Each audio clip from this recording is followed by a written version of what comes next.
Nauwi sa pananaksak ang away kalye sa Navotas. Isang minor de edad ang sugatan.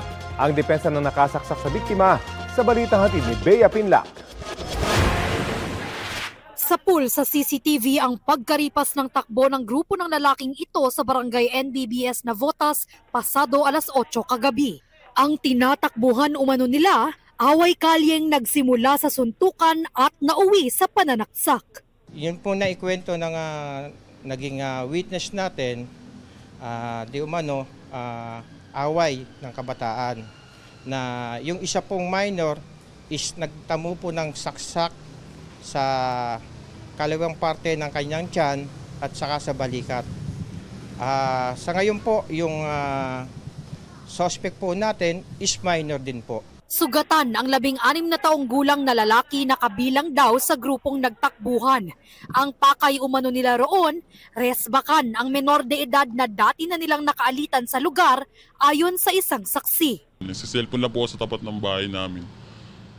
Nang bigla po dumaan po yung mga kaibigan ko po, mga nagmamadali po sila. Kaya sinundan ko po sila, tapos yun nga po pala parang may re-rest ba, may nahanap po sila. Inabot po yung kaibigan ko ng saksak. Una raw natapat sa isang lamay ang sagupaan nila kaya inawat at tinaboy sila roon. Inawat niya lang po kasi malapit na po dun sa pinagbuburulan ng papa niya. Ayun lang po yung concern niya para itaboy po yung mga nag-aaway. Suntukan pa lang po nung inaawat ko. Tapos pagdating po sa malaki, doon po sila nagsaksakan. Agad namang itinakbo sa ospital ang nasaksak na lalaki. Depensa raw ng sumaksak sa kanya, self-defense ang nangyari. Base po doon sa nanaksak, pinagtanggol na papaluin daw po siya ng kahoy ng mga kaaway niya, kaya pinagtanggol niya lang daw yung sarili niya. Tinanong ko rin siya, saan mo nakuha yung kutsilyo? Inabot lang din daw sa kanya yung kutsilyo. Inaamin naman po ng bata na nanaksak na siya po yung sumaksak. Depensa lang daw po yun. Kayong ganyan, kami nang aawat lang kami dahil may patay kami.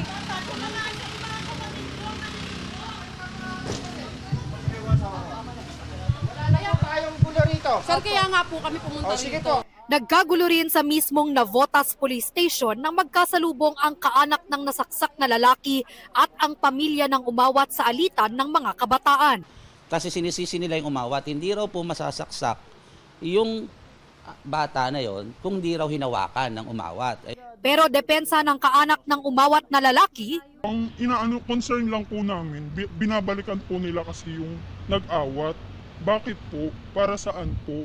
Nag-awat lang naman po kasi may patay po kami. Ang ending po, siya pa po yung napasama kasi inawat niya lang po. Patuloy naman ang investigasyon ng pulisya sa insidente. Hawak na ng mga otoridad ang menor de edad na nanaksak. Bea Pinlac, nagbabalita para sa GMA Integrated News. Kapuso, alamin ang maiinit na balita. Bisitahin at mag-subscribe sa GMA Integrated News sa YouTube. Sa mga kapuso abroad, samahan nyo kami sa GMA Pinoy TV at sa www.gmanews.tv.